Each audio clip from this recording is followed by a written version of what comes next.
I was raised in a very heavy Judeo-Christian background in education.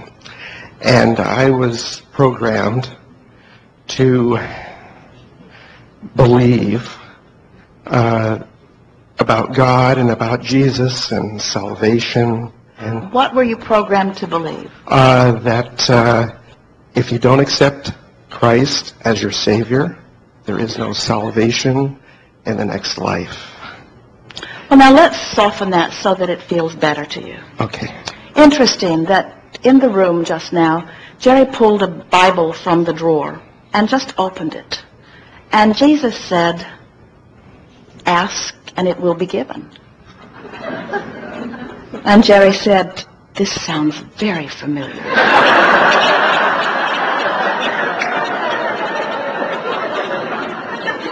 And the next part said,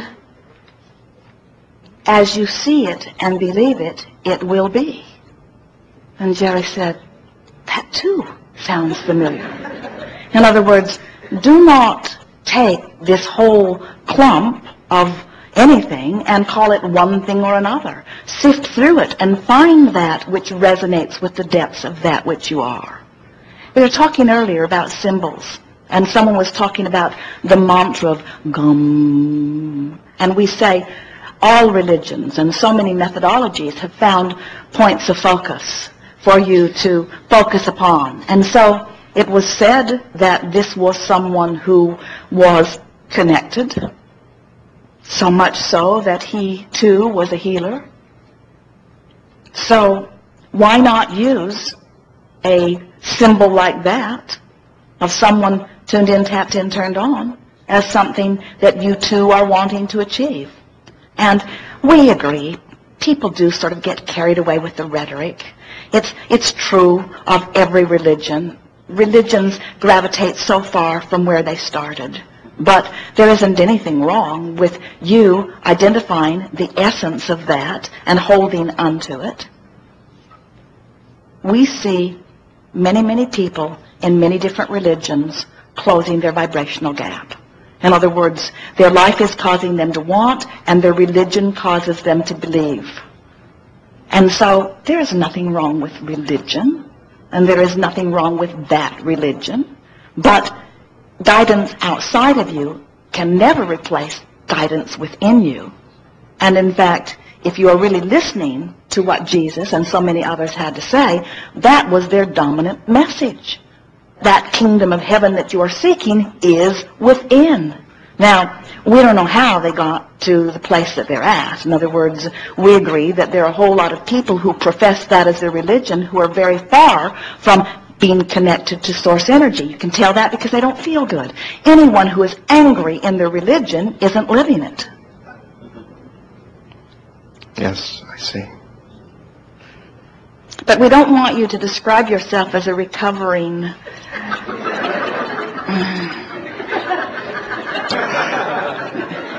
because it gave you a platform, it gave you a basis, it gave you a place to start, it gave you an opportunity, it gave you a good basis, you see. I see. And now you're expanding from it, and that is good, and that is what all religions at the heart were teaching. It's an interesting thing to watch this movement of religions, because someone like Esther gets into a vibration where she can interpret from source, and then others hear it and like the sound of it and begin to write it down. And all of that is fine until they conclude that the religion can only go as far as those words were. When the whole point of an experience like this, and everyone that was at the heart of every religion that you know of, was interpreting in some way. In the early days of Esther and Jerry doing this work, they did a radio show in San Antonio. That's when they learned the true meaning of the Bible Belt.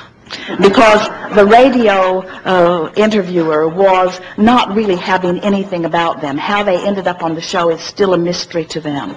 And the guest that was supposed to come before and the guest that was supposed to come after didn't show up, and so they had a very long dialogue with this man who really wasn't having any of them. And he had trained his audience for the most part to think like he did. And so the people who were calling in were really not very enthusiastic about Esther professing to be receiving from broader perspective. And so one woman was describing her outrage at what she was hearing, and when she stopped, we said to her, "And what is it that you use as your source of guidance?" And she said, "I use the Bible."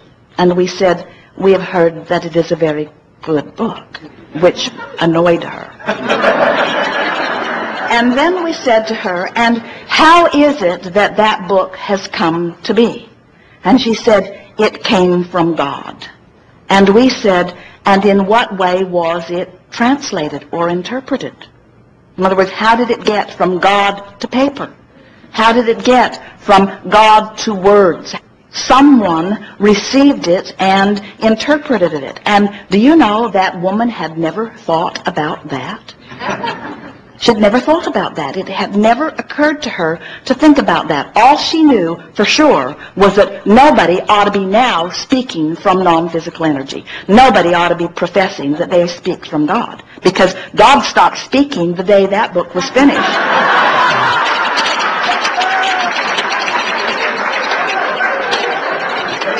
So now it turns out everybody's got a damn book, and they're all professing that it's the book, and then they kill each other because you've got the wrong book, you've got the wrong book, you've got the wrong book, you've got the wrong book. And we say, bury those books. Let them be. You all have access to source energy. And so if those books or any book inspires you to your understanding of who you really are, an extension of that which man calls God, and you let your life experience cause you to ask meaningful questions, which source energy will answer every single time, no exceptions, and you can somehow get yourself into vibrational alignment with that by working on your worthiness and working on your appreciation and working on your love and moving yourself up the emotional scale, you'll get so tuned in with that energy that you will never again question who you are. And those books, while they may be delightful, while they may inspire you in this way and this way, will never replace your true connection to source.